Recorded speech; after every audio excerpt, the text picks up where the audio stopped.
What's up, everyone? Welcome to the Guys. Versa Bowling Supply YouTube channel, our first ever live stream. Hopefully, we don't screw this up. Try And we're not to. starting it off big with the head honcho from Radical, Phil Cardinale. Phil, is it Phil Cardinale or Carnelli? Cardinale. Cardinelli, okay. Yeah. Thanks so much for joining us, man. We My have our pleasure. two testers. So we recently got the new Conspiracy and the Outer Limits Pearl. Right. These two guys have been throwing it for a while. We're going to talk about the product a lot, but I also have questions for you around like how you test your product or what it's been like since Mo's passing, Right. and Right. also questions about layouts and stuff like that. So Sure. I'm excited to get into all of it. But how are these products been received so far? Well, it's we've been doing very, very well. We have a very strong cult following, so to speak. I've always had a following with all my companies, starting in my track days. And from track to Urethane and then 900 Global for a while, and then now Radical, and the same crowd has followed me, and it's grown. So when we come out with a product, we're a very technical company, so people that like that just sort of migrate to what we do. When Mo is a great technical guy, he always willing to help everybody and everything. Then Mo passed away, and everybody was concerned about what are we going to do. Well, ironically enough, and maybe not ironically, as part of the plan, Steve Freshour was the core designer with Mo. It wasn't Mo doing the core design. Mo did the concepts. That's a joke. It's a big joke. The pin down layout. It's funny because we do a podcast on Wednesday with Nick, and no matter what somebody says, I said I invented that. So that's like they have T-shirts made that say that Phil, I invented that. But with Mo passing, everybody said, well, now what are you guys going to do? Well, Mo was a concept guy, and Steve Freshour was an engineer. He did all of the core design, all of the work with Mo forever. Matter of fact, they did work from back in the beginning of Radical. So it's 13 years. So Steve didn't miss a beat. He designed the Outer Limits core, which we're going to talk about today. He designed the hitter core from scratch. These are his designs. He has a computer program that he developed a long time ago, and it basically can predict core positions on the lane before we even have to test the balls. So it makes our testing so much easier. We're not hit or miss. And, everything that we do is about after drilling. Yes. The drilled numbers, they actually mean nothing. I know people can't grasp that concept, but, you take a ball that's 2.48, 056, 021, and if I give you two balls with different shaped cores, but they have the same exact numbers, when I put a hole in them, they're not going to be the same ball anymore. Right. No matter where I put the hole. So we work backwards. We work from ball motion back to core design, back to drill. Or actually, I skipped a step. Ball motion, drilled, core design. Right. So we'll target a standard drilling 70 by 4 by whatever. Yeah. And then look at that motion on the lane, and then go and build the core shape around that. Yeah, that gets into another question I had for you, which was, what do you think most people get wrong about layouts? And would you say it's that really you're trying to lay out for the resulting core numbers? I think, well, first of all, there's some bad concepts. We did a show last Wednesday, not this week, last week, and Steve came on and took 3 drill patterns. I think it was 3 drill patterns, might have been more. And this, you're going to love this. The 2-inch pin, I think it was 3.5-inch pin, and a 5.5-inch pin to pap. And all of the ending numbers were the same. Oh, wow. Yeah. The RG diff and the total diff and the intermediate diffs were the same. Right. Now, those balls aren't going to roll the same. Right. Now, I was going to say, if I understand correctly, as you go in further from the PAP, you're putting the axis on a different RG plane, right? That's exactly right. Yeah. And that's the difference. So what we're doing now, the next video we do, it'll be in a couple of weeks. We're going to take a ball and drill them those 3 ways and throw them down the lane. So you can see, although the numbers are the same, the ball motions are not the same. Right.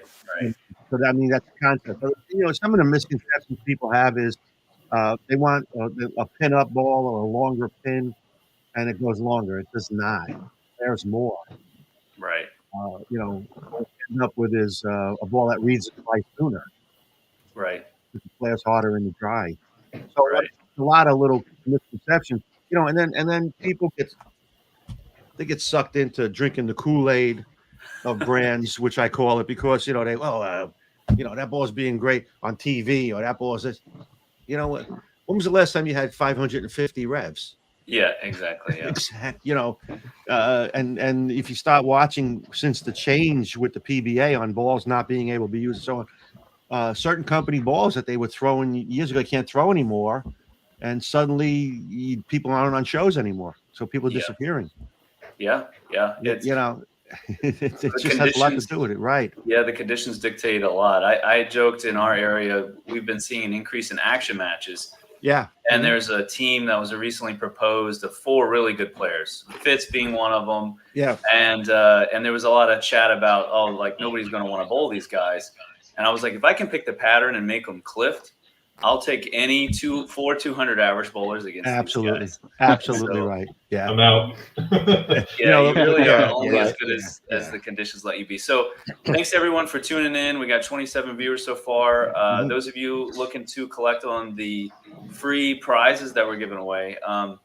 Phil, huge thanks to you for my pleasure. Putting the balls up. So we're going to draw the winners for that at the end of the stream. The balls are only going to be eligible to those attending the stream right now.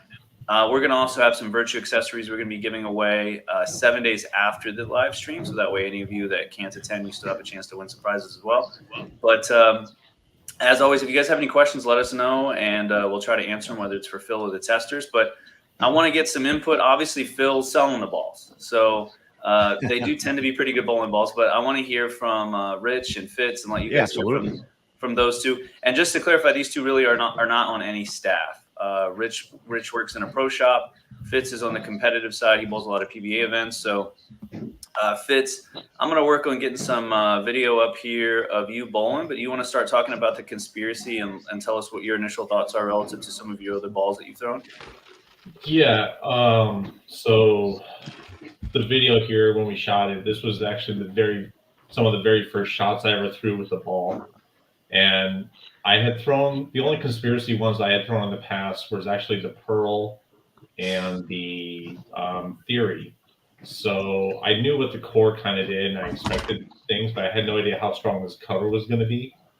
And it really didn't disappoint. I mean, it started picking up almost as soon as it got to the arrows. It started to slightly change direction on me, slow down, going to the right. And it didn't flatten out like I would have expected a really big ASIM solid to do so. It definitely was strong overall. Probably the strongest I have in my bag altogether. And that would include with the Black Widow 3.0 and the hitter. So. Yeah, and that's what I really like about the comparisons videos that we try to do is we do try to throw other bowling balls. And because these conditions were pretty crispy especially for a house shot. I think Fitz mentions in the video that it's probably not conditions he'd normally throw the ball on. Right. And I think this one was probably the freshest out of the box. The other two still had some games on them. And even fresh out of the box, this ball didn't really shut down at all, even with the fresher surface on it. Fitz, Rich, what did you see out of the conspiracy so far? I've seen the same thing happening. The ball out of box for me took 5 or 6 shots just to kind of get it through the front part of the lane without it wanting to stand up so quick. But I felt like the more I got left with it and got my hand around it, the ball just continued through the pins. Gave me a lot of miss room to the left and right, a few boards each way, just for the simple fact that the change of direction wasn't super hard compared to some of the other radical stuff in my bag. That smoother, continuous motion, but I feel it's going to be one of those pieces that I'm going to get a lot of use out of, just because I don't see myself throwing it through the spot very often. Right. So Phil, that gets into my question to you about HK22 and this particular ball. Did you do any testing with HK22? I mean, were you pretty impressed with it when you first saw it? And I guess what has been your general thoughts? So HK22 it's an entirely new resin formula. It's not like anything else we built. It cures in stages. A lot of people don't know that. It's just total different formulation than a resin ball. Right. It's not urethane, obviously. And the advantages of it, it's without getting into too much chemistry. It's got a wider range of performance by tweaking the ratios. So we could do more with it. The other advantage is it's such a great base. It's cleaner through the front. It has a little more traction down lane. The shelf appeal, it's clearer. The colors are more vibrant and so on. But what I found with it is I could put different additive packages in it. We have a projection additive. We have friction additives. It's more receptive to change in packages. So the HK22 on the conspiracies, HK22 Plus, I have a friction additive package that I put in there. Got it. Now one of the things you guys both mentioned in different ways, what I look at is the length of the hook window. I build balls that could roll forward. Mo was a big proponent of balls that he wanted them to hook earlier and roll. But we adjusted in Mo's days with holes. You can't do that anymore. Now you have to build that hole into the ball. Right. The balance hole, right? So that's what I do. The conspiracy is a core I designed a long time ago. That's one of my designs. And what I liked about the core was the length of the hook window. Both of you said that it didn't seem to roll forward, or even if you thought it was going to roll forward, it did not roll forward that much. That's the purpose of building a big ASIM ball, is to have the amount of hook without it rolling forward. So you got to get that hook window to be a little bit longer. Right. One of the things that we look at in designing balls, we design arsenals, we design a line. One thing I don't do is design balls for the tour. I don't design for PBA players because I forgot the last time one even bought one. So to me, I want the customers to be happy. We want to build a ball for a league bowler, a guy who's going to bowl league. They might be a little bit rev challenged, or they might be speed dominant. So there's certain components that we like to build into a ball. One of the things I look to build into the what we call big balls, is that it doesn't change direction too violently. Right. You take an average league bowler who wants to stand on the big dot and throw it over second arrow, and then make him stand 45 looking at 32. It's not in his wheelhouse. Yeah, exactly. Yeah. And it changes direction so soon he can't read the break point. So we tried to create with some of our big balls, a more sweeping motion.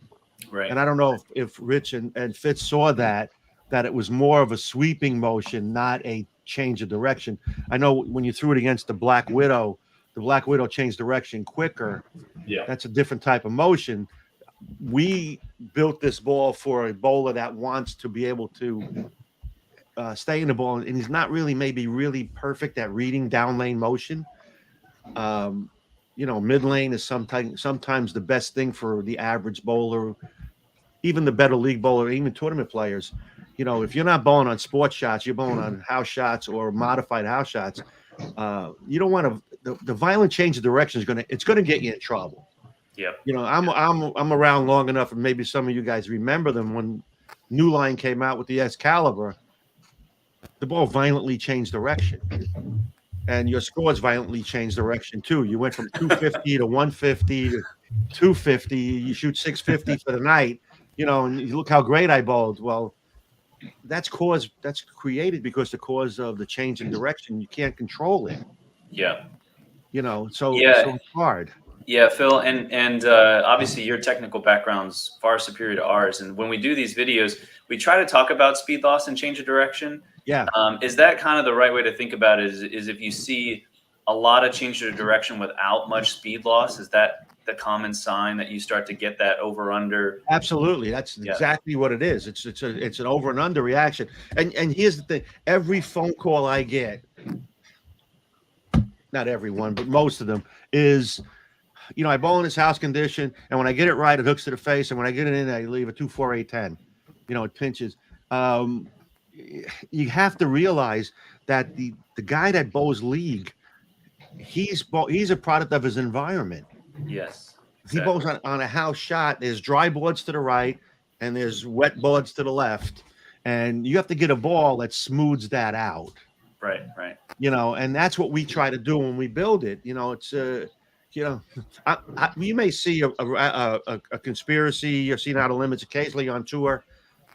But you know what? Like I said, the house bowler, the league bowler, the average bowler, the tournament bowler, the weekend warrior kind of guy, he needs something that's going to keep him in play. And, you know, big monster change of direction balls are drastic. They're hard to control.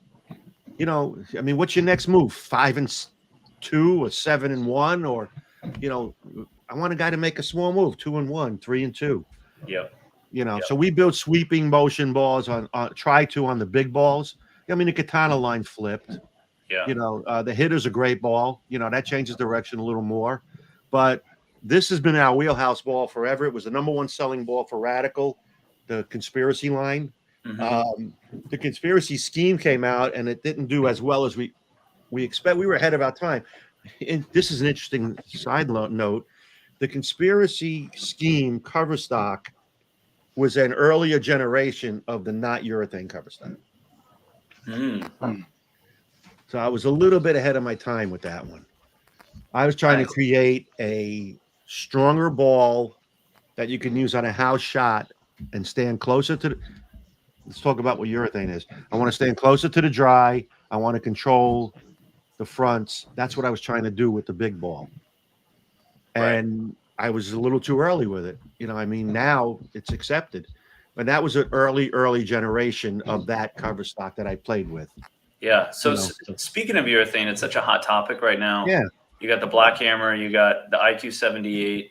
Right. Is Radical thinking about doing anything with urethane? Yeah, absolutely. We're playing around, but it's probably not going to be the urethane. Okay. You know, only because, you know what, how many that urethane market is small, if you think about it. And now getting really a lot more competitive too. It's small and it's getting competitive. Well, the best urethane ball on the planet is the Purple Hammer. It's not even close. It's just miles ahead. And, you know, the PBA in their infinite wisdom felt that the ball got softer. By the way, I got to tell you this. Balls don't get softer. It's impossible. It's impossible to get softer. They read softer, but they read like your car driving down the road and you hit a patch of ice. Did your tires get harder? No, it just skidded.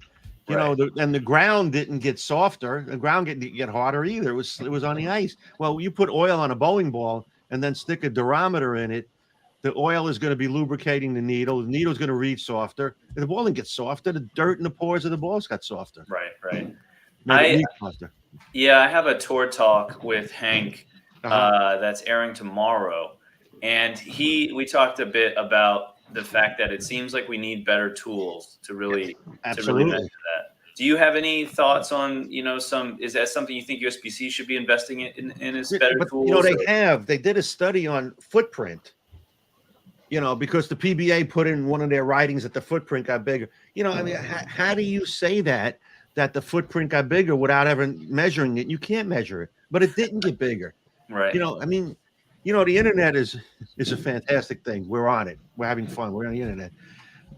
When you look at the internet and what comes from it, people can say whatever they want. A big hand doesn't come out of the computer and smack you in the head when you say something stupid, right? I mean, people just write whatever they want. You know, the footprint got bigger. No, it didn't. You know, I see people popping, and I haven't been reading them, but there has been no questions yet. Just some people kind of sharing their thoughts, and I'm just having them pop up so that people can know about them. So the urethane market is not a big market. When the new blue came out, it really turned it around a little bit. It opened our eyes up a lot on what we can do. And again, here's a rule. PBA said, well, you know, we're going to determine urethane to be anything that doesn't absorb oil faster than 60 minutes. Just arbitrary. What was that based on? Yeah. First it was 45 minutes, then they said 60, or it was 60 and then it's 45. It's just like, where did you get that from? Right. you're impacting the entire industry by a whim. That's all it is, you know. Yeah. And you know, think about it. If the purple hammer got softer when every time you used it, Buttriff's purple hammer would be like a jar of silly putty in his bag. Yeah. Yeah. Yeah, ain't that the truth? He would take it out; it'd be flat on the bottom. So you Yeah. know, it's not going to be the case. Yeah. But we're So, working on it. We are. yeah. We have some stuff we're working on. It'll come out. It'll be this year too. Yeah, let's get into the Outer Limits Pearl now. Okay. My favorite looking bowling ball. I love the hot pink. Hopefully I don't. It's pretty.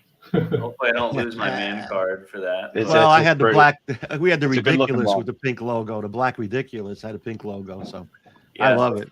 Fitz, dive into it. Let us know what you thought of the Outer Limits Pearl. So in the comparison video, you compared this to the Hybrid and the Paragon Pearl, I believe. Yeah. So first thing, obviously, just with the Pearl cover stock, it was very clean to the front. It's got a lot longer than obviously the Conspiracy did. So I did definitely move left on the approach and was just blown away by how responsive it was on the back end. I felt like a few times on these shots, I couldn't get it out far enough to stay to the right of the head pin. And because it was just the lane conditions we were on, they're high friction house. So this was definitely like picking up and going quick. But it was certainly like through the fronts clean, made that turn and was able to kick out the corner pins when it got a little flat in the pocket when I got too far. Right. So on a fresh shot like this one, it's probably going to need a little bit of some carry down going on to combat that over under reactiveness I was getting out of it for the slight misses I had. But overall, I was very impressed with it. When I compared it to the Hybrid, which was also new out of the boxes, it was a lot longer, a lot sharper down lane than the Hybrid was. Yeah. Hybrid for me, it read in the mids pretty well, but then it kind of sat up on me a little bit quicker than I expected it to. Right. And then to my Paragon Pearl, which I've thrown a lot, it's a lot more angle in the back. The Paragon Pearl picks up earlier and rolls a little bit more forward than this does. So it was a nice little 1-2 combination, depending on what kind of shape I needed or how far down lane it needed to be. So Right. And Rich, what did you see out of it? I think you compared also to the Hybrid, and then I think a perfect mindset. Yeah.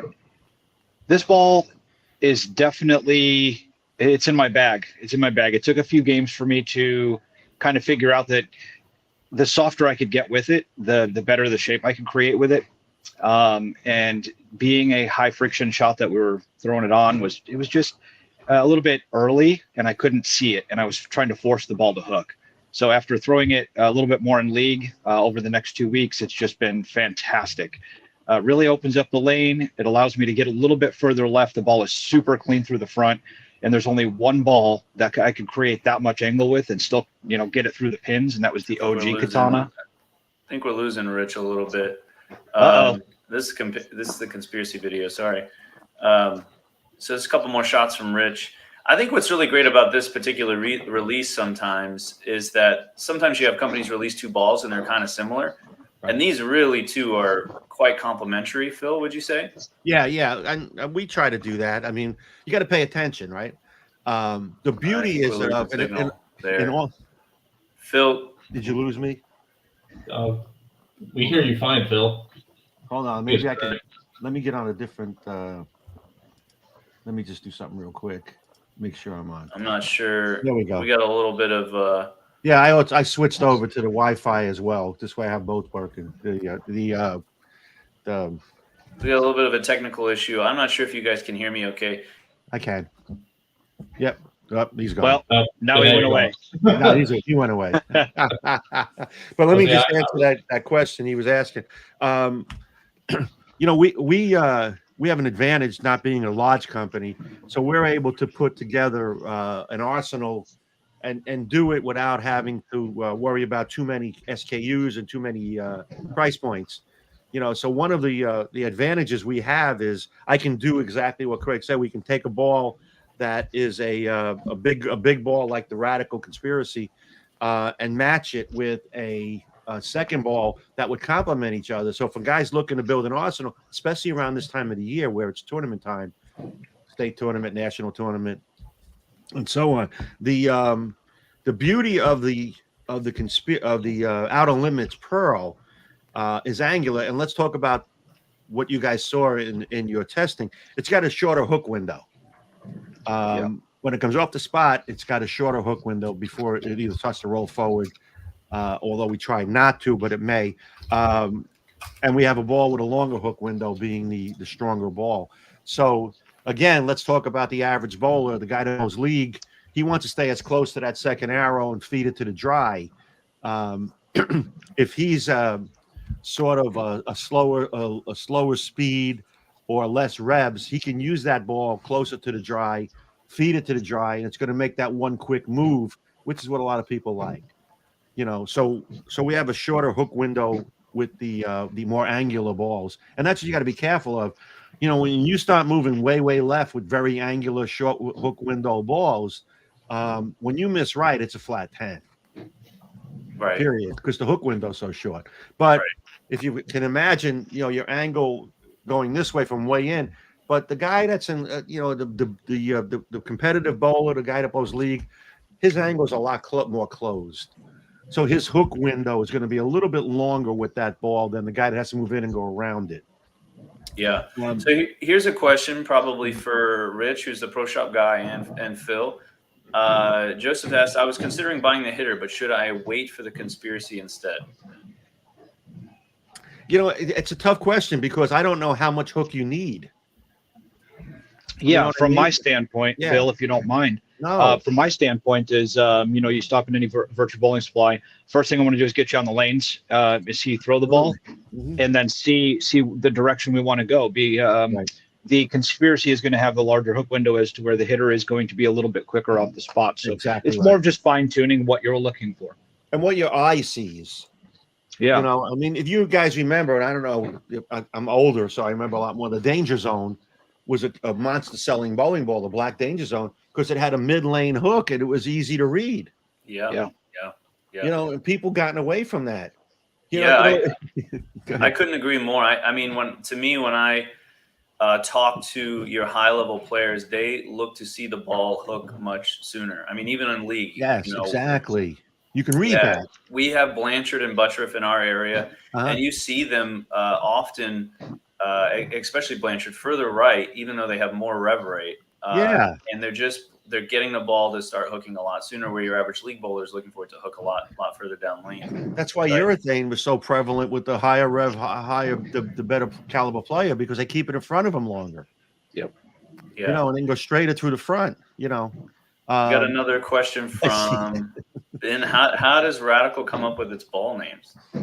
It's just two things that I'm terrible at, and one is colors, because I would just make all black bowling balls, change the logo. And the other one is names. The name that sounds great on Monday is horrible on Tuesday. And we look for extensions, to the names. You want to have the Bigfoot was great. The Yeti was great. Those are, because I like those. I'm a big fan of Bigfoot and Yetis. I think one day they're all going to show up and go like, what are you guys looking for? We've been here all the time. But I think the names are key, catchy, and I'll tell you what, I've been doing this is my 60 year doing this. I look at other industries to try to find out how they get names. I look at case studies, because it's part of my business. If it didn't matter, I would name my bowling balls after people.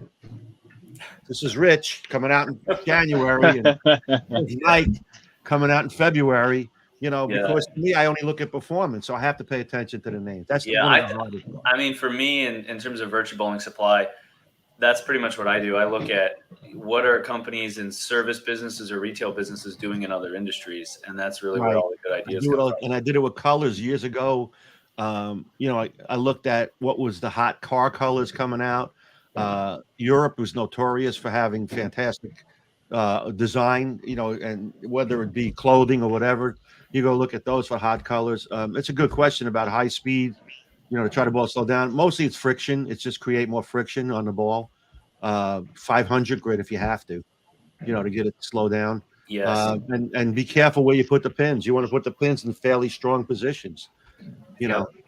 Yeah, I couldn't agree more. It's if you want to go about it from the pro shop lens or the coaching lens, the pro shop lens is more surface. I don't know what you see, Phil, but at least it depends the center in our area. Some of the centers hook a lot, and bowlers don't need a lot of surface. But at one of our high volume stores, they're pretty. The center is pretty high volume, and they're pretty wet dry. And sometimes I'll tell people, just they already have 2 high performance balls, and it's just like start with one dull, and as that one starts to shine up, go to the other dull one. And it's right. Just go that route. And then people fall into that trap when it's wet dry. They try to use pearl balls and stuff like that, and that gets you in more trouble. You want to smooth out that surface. For wet dry, I recommend 3,000 or 4,000 without polish on the ball. Right. You want to stay as close to the dry as much as possible. The game has changed so much, though. When I was bowling, we would use the oil line as hold. Now they use it to get it down the lane. No one yanks it up 10 because, right? They always feed to the dry. I would go to a bowling center and the wall just started to happen when I was bowling. I had bowled years before the wall. It was a unique situation, but I'd look at 2 boards right at the wet and play that spot of the lane. So I had a little bit of swing and a little bit of tug.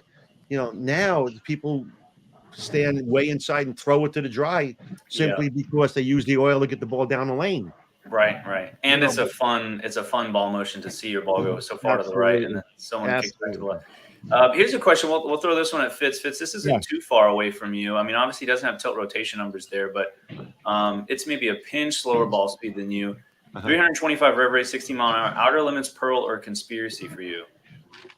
Just based off that information, out of those 2, I would probably recommend the conspiracy. It's just with the slightly lower ball speed and just giving yourself that longer window of the ball to read and go through. I think you're going to see it better with that lower rev rate than you would with the outer limits.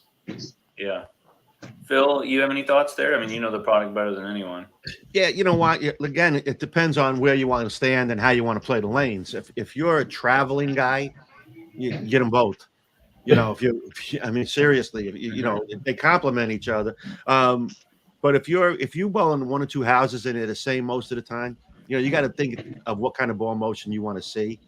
I always recommend staying away from, if it's your 1 ball bag or 2 balls in your bag, staying away from shiny pearl balls, unless you want to complement a ball you have. Right. When we build product, I had wrote some notes earlier to mention, we look for a ball to be 4 or 5 boards different from ball to ball. Right. Right. And then I also look for a ball to be about 2 to 3 feet longer down lane.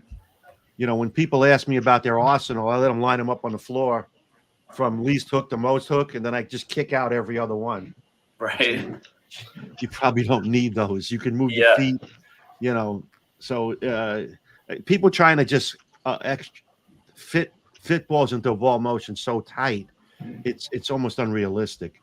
That they can't see the difference. So, for that question, if the guy's a match player, similar to what Fritz is, a ball like the conspiracy is very versatile, and don't be afraid to play with the surface. If you're matched, and again, if you like to watch the ball hook down lane, if that's what your eye sees the best, then go do the outer limits pearl. Yeah. Good question, Bowers. So that was going to be my question is when you get a new piece of technology like the HK22, how do you determine how to prioritize it on what balls? And it's funny. So HK, where we see it on an Intel. Yeah, well, HK22 comes out, right? And it's like, wow, look at this new toy. Okay, how do we know how good it is? Well, we try it on something that we knew. I picked a ball that I knew we had that was good, and then that was the benchmark, So actually, we tried it on the bonus core rather than the Intel core, only because of the timing of the core and core molds. You got to understand, it's not just like let's make the Intel all over again. That ball is probably 6 or 7 years old, and those molds are old, and the technology on building in the factory is old. So I would take a core that's a little bit newer, where we have good cores yet, good molds, and test it on that. So we tested it on the bonus. It rolled great. As a matter of fact, when the breakaway came out, it was a coin flip between the bonus core or the breakaway core. Oh, wow. You know, it was a coin flip on the 2 ball motions. We just wanted more overall hook, and we got that with the breakaway. You know, there was no reason. But once you have new technology like HK22, it's the tip of the iceberg. It's like starting over again because you don't know how it reacts with additive packages. You have to learn that. Then you have to go back and start looking at cores. But here's the same thing. We don't like to only recycle cores. We like new technology. Sure. So, you know, I don't want to take HK22 and say, okay, here's the Radical brand from 2019. We're going to launch all our balls again with HK22 on them. You know, right.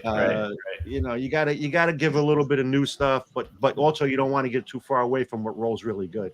My favorite ball is the Intel. My tournament and league bag consists of an Intel Pearl, an Intel Solid, and a spare ball. Yeah, exactly. We're good. Exactly. Here's an interesting question. Any plans to experiment with HK22 and urethane, or are they not compatible? No, they're not. They're 2 different chemistries. Urethane is just urethane. You know, I just touch on this real quick. So PBA comes out and they said you can't use urethane balls about 2 years old. Okay. So how many of those companies that thought they were being really smart marketing people when they had balls that were not urethane said they were? And you know, the urethane and they got thrown into that bucket now and they can't be used. Yeah. You know, to hide the whatever they call the fake urethanes that they had. Yeah. You know, micro cell polymer, whatever it was, technology, urethane. It's not. So now they got pushed in that whole bucket of you can't use them if they're older than 2 years old. Yeah. Right. You know, so you got to be. So there aren't many urethane balls out, by the way. True urethane. Right. You know, I know the Pitch Black was urethane. The IQ 78 is urethane. The Black Hammer is urethane. The Purple Hammer was urethane. So other than that, there were none. So is your definition of true urethane also just based on any oil absorption? It has more to do with with the resins, the A and the B side. Okay. You know, it doesn't absorb. That's a byproduct of it, but that's not the chemistry of it. Right. You know, so it's you got to be careful when you want to throw yourself in a marketing deal and go, oh, this is urethane. Yeah. Then they change the rules and you go, wait, I didn't mean that. It wasn't really urethane. It was almost urethane. Right. You know, so you got to be careful. Here's another one. I have recently lost 50 pounds, and since then I've been in a big slump. Is it common for someone who has lost a lot of weight to have your arm swing is not used to going straight back. It's used to going around. Right. You know, so you got to get your elbow tucked and lead with the inside of your hand, the fatty part of your hand. Right. Lead with that when you release the ball. You know, I give people tips real quick, and I'm not a good coach because I have no patience for bowlers. I tell people to lead when they release the ball with their ring finger. You know, this way you're really going inside out, and especially if somebody had a bigger girth and now they're going around it and they're not going around anymore, that's going to be a problem. They still want to get that hand over the top. Right. Was that gentleman's second question? I believe he posted a question earlier about lower ball speed. Let me see if I can. I think he commented on age. Yeah, let me try and find it. I'm trying to get all the names in here to the wheel as well. Yeah, so you got to do the wheel, right? Exactly. Yeah, we're going to do that soon, guys. So I'm trying to get everyone's name on a wheel so we can do that live right here. So, Phil, maybe you could talk about, I'll try to look for this other comment. Yeah. What are the advantages and disadvantages of the unique case that is Radical, right? So you kind of run it. Brunswick does manufacturing for you, right? Right. But you have far more control and autonomy of the brand and the products. Absolutely. So, I love the way I've done it my whole life, just about. I like licensing the brand, which I license the brand to Brunswick, but I run it. But even my other brands, I never wanted to own manufacturing. Sure. Because it's a huge liability. And you got to fill that factory. I mean, think about it. You know, he's got to build if they have to build 1 million balls a year, they have to figure out how to do it. They have 7 brands. It's a lot easier. But you take a company like Storm, they have 3 brands. Motive has 1 brand. What do? How do you keep the factory going, right? So in my case, if I don't want to build a ball, I don't build it. I don't have to worry about the light bill in the factory or salaries. So, I make a little bit less money because I'm paying for the balls to be manufactured, but I don't have, they screw up building balls. I don't own them. They made a mistake. Their problem. Yeah, exactly. All of those things. So I like that. I also have, even with track, when Columbia, when I sold it to Columbia, and I ran the company for Columbia, it was the same thing. Columbia was the big cargo ship that was slow moving, and I was a little speedboat in the back. Go try this, go try that, go try this, go try that. Right. And So then it kind of gives you a lot more maybe agility. Absolutely. Than the other brands. And also they can learn from what I do because I take a shot with it. If it doesn't work, it's not that big a deal sometimes. Right. If I'm going to sell a couple of thousand or whatever of them, I'll do it. And go, well, it didn't work that well. Let's not do that. But for instance, what I did when I did it's proprietary. He's right. That's my Wednesday rant. This runs. Yeah, he's a little jealous. He's upset right now. By the way, I called him this morning and said, Nick, I'm cheating on you. He goes, I know. I saw it on the internet already. So, it's also very fragile. He is. When I did the ceramic core, I have a patent on that, the ceramic core. And when I did that at Columbia, it was like, this is like earth shattering. We don't know if it's going to work. So I did it, for on the critical mass and the code reds. And then all of a sudden Brunswick was building balls and selling 100,000 of them with ceramic in it. So the experiment came from me darting around, trying stuff. And next thing you know, you create a whole new situation. So, yeah, and that was the one with the ceramic core, right? Yeah, the one you couldn't drill into. Yeah, yeah, I remember as a new PSO, I was just plugging a ball and drilling a ball, and started drilling that, and I was like, "What in the world is going on?" You can't drill into it. Yeah. I will tell you a funny story about that. When I started ceramic cores down here, the manufacturing guy, vice president of manufacturing, he was not a bowler at all, but he thought he knew everything about bowling. I put the ceramic core in the ball, and I said, you can't drill into this. He goes, you can drill into it. I said, you can't drill into it. He said, well, I have diamond tip drills, and well, go ahead. So he takes us out to the factory, a demonstration. I was going to drill into the core, and he puts it on the ball on the press, and he got a hydraulic drill. He presses the button, and the press comes down and starts drilling, and it's going and going and going. And now he's smiling. Look, I went past 2 3/4 inches, and he keeps smiling and keeps smiling. And when he was done, he pressed the button, the drill bit came up, and the bit was that big.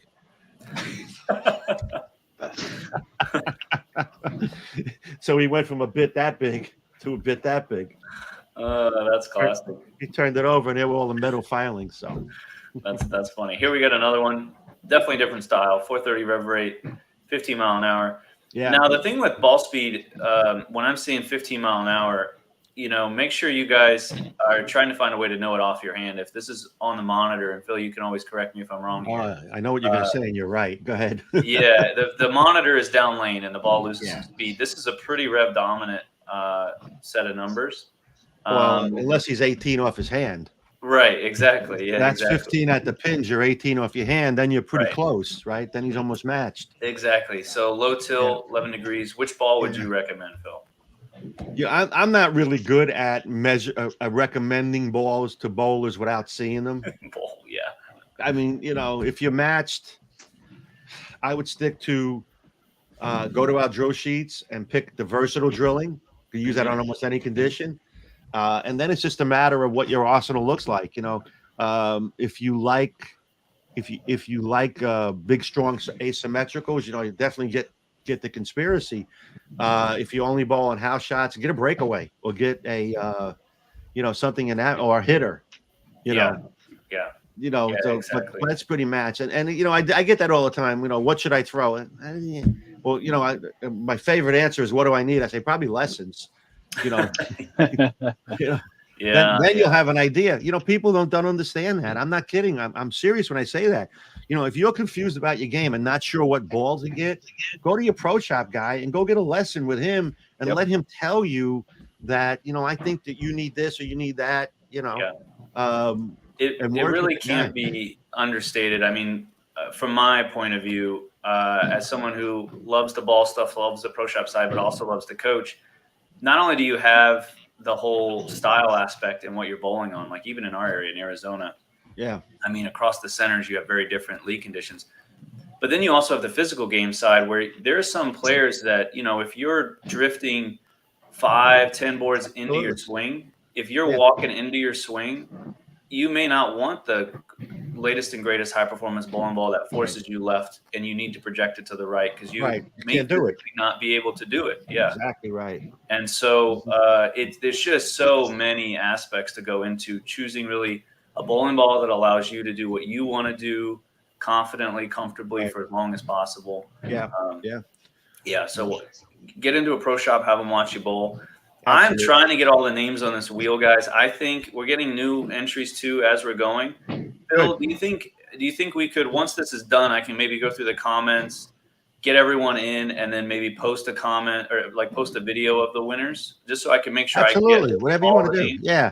I just want to answer this question real quick. Why don't other companies include? It's funny because we're a technical company, and they claim to be, but they're not. If they don't know the answer to that, then they're not a technical company. They're a marketing company that sells bowling balls. Period. Yep. I'm a technical company. I told you how we design a ball. We start from the back and work forward. We don't start and say, you know what, we need a red ball that hooks a lot. No, we'll call it this and we'll make it. That's it. We go and look at how that ball is going to react after you drill it. We want that back end motion. We want it to hook in this spot.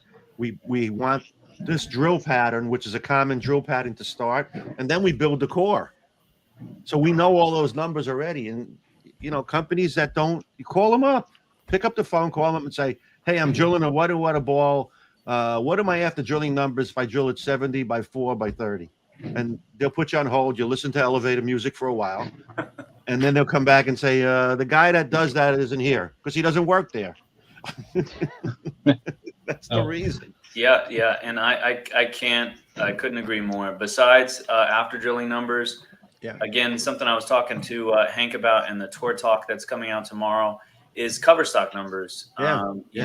If pro shop guys or the guys that really want to educate themselves and know, we would love to have more info to know what a cover stock does, Yeah. The problem with that, Craig, is that when people say that, and I get that a lot from my international customers, they love to have charts and graphs, but it's not black and white. If I take HK, I'll give you an example. One of the innovator, the original innovator, was the prelude to HK22.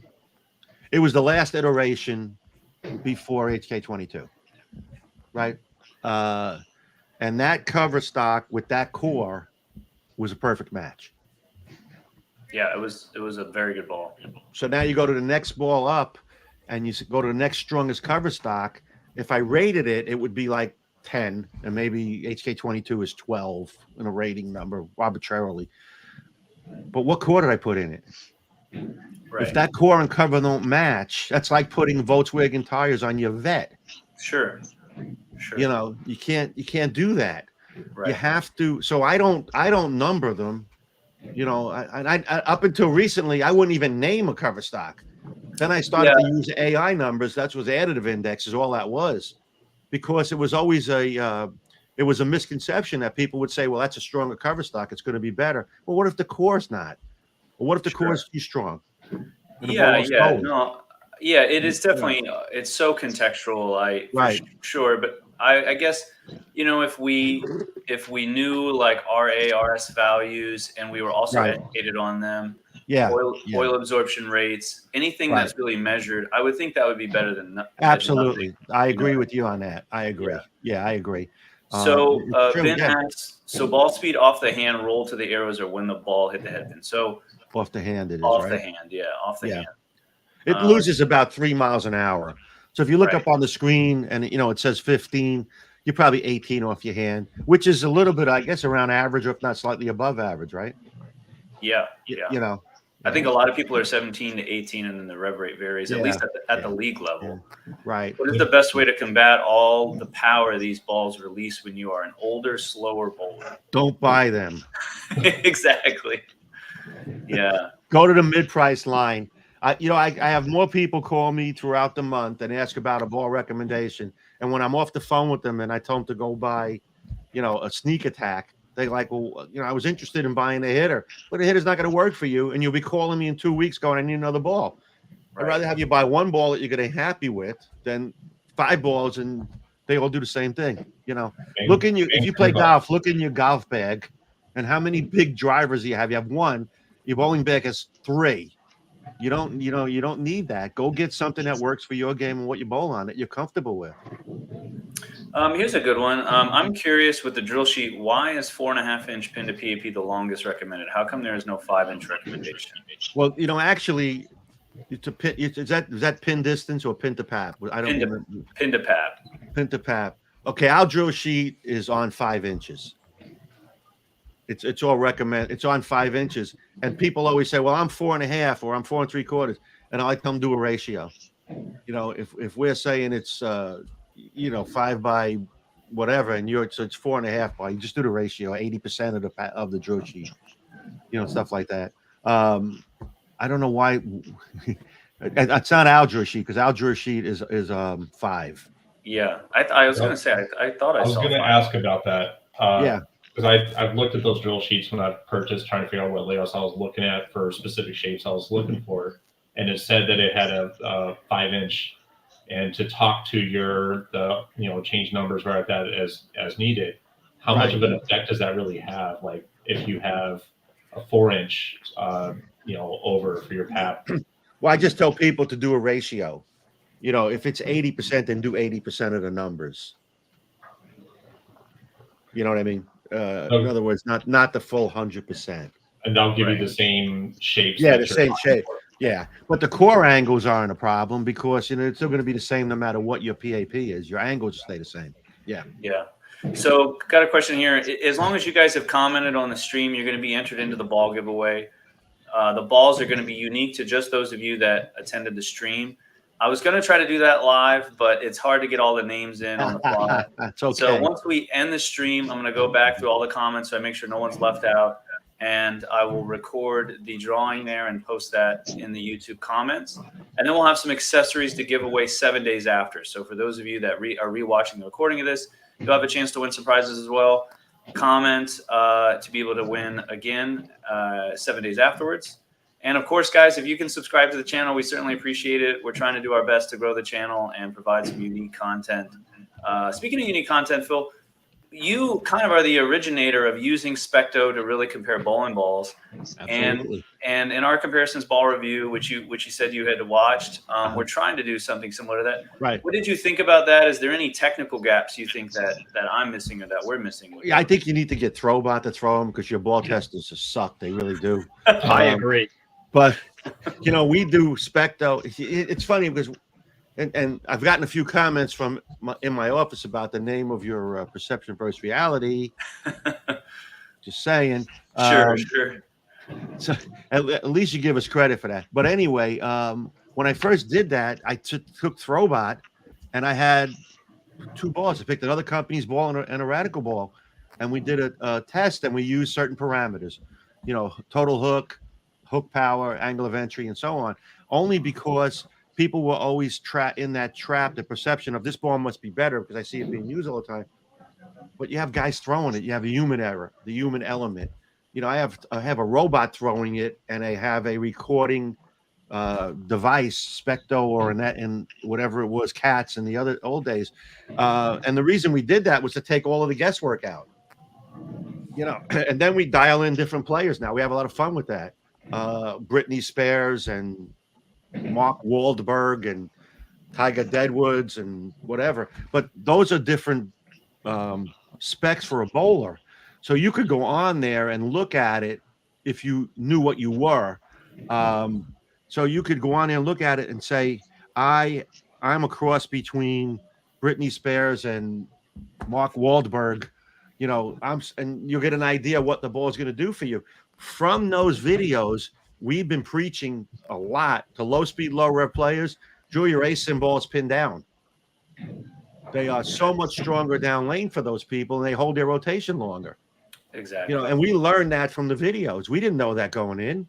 Right. And we started watching the videos, and guess what? Every one of the low speed, low rev players with a pin down ace ball had greater numbers, better numbers, hook power, angle of entry, and so on than the other drill patterns. Right. That's why we do it. So if Phil is talking a longer hook window, which I think Phil you're saying like a longer hook phase maybe, or yeah, maybe, the hook phase is longer. Right. Yeah. Craig, do you have some examples of Specto data about hook length versus roll length on a typical house shot in regard to optimal carry? So Phil, I'll toss that up to you. How do you, when you're using Specto, and Specto does provide the phases of ball motions. Right. So we look at when the ball started rolling forward, when it stopped continuing. Right. And that's what we look at. We want the continuation. We look at hook power and impact angle. So if the impact angle is greater than the entry angle, the ball is still continuing. If the entry angle is greater than the impact angle, the ball rolled out. Oh, interesting. That's good to know. That's it. And that's all it is. It's math. One thing we try to take out of this thing is fluff. Right. I mean, I like to talk about it, and I'm a marketing guy, don't get me wrong, but it's physics. Right. I love math because there's one answer. There's no, Plato said, or there's no philosophy involved. Right. When the hook window, when the hook angle is greater than the entry angle, the ball continued through the pins. Right. Period. That's physics. Right. That's what we look at. Yeah, and I completely agree with that, Ray. I would say optimal carry is really all about matching up. Yeah. It's a combination of trying to get the ball to, I think what Phil is saying, into the roll phase at the right time. It doesn't completely miss the roll phase. It also doesn't start the roll phase too early. Correct. And then it's also, creating enough entry angle while also trying to create area to do that. Can you create that great ball motion, like absolutely threading a needle, or can you miss a few things and still get the ball into a roll, right. Still have entry angle? And that is why the best in the world are the best in the world, is because it is not an easy, simple, general rule. And it's also relative to your style, kind of seeing that. So I did a very good job of really not answering your question, but hopefully that was helpful. but his answer is very simple. If you go back and look at some of our videos, look for the balls that have a greater hook angle than entry angle. And those are the ones that are not going to roll out, which means, if a ball rolls out, you're going to leave a 10 pin. Right. You might get lucky, trip it, but you're going to leave a 10 pin. Right. Well, that's probably a sign that we're kind of coming up on our time. I know all of us have other commitments. Yeah, I got a little bit to do today. Those of you that commented, I will try to get a couple winners of the balls picked out right away. Phil, thanks so much for doing this, man. Hey, my pleasure. I can't thank you enough. Thanks to the testers for joining us. Guys, if you can, please subscribe. We're doing our best to grow the channel. Rich, I'm going to miss you this week at Nationals. This year. It sucks, man. We'll probably get picked up next time. For 3 years and didn't realize it. But yeah. How is that possible? How do you possibly go to Nationals and Bo gets next to the same team for 3 years in a row? I don't know. Me and Nick sit on the stairs and laugh every year. Oh my God, it's terrible. Yeah, it's funny. Well, obviously Rich wasn't bowling very good. He didn't get your attention, so. No, definitely not. Not bowling very good. Bad. It was me. I'm the funny guy. Fitz, all right, guys.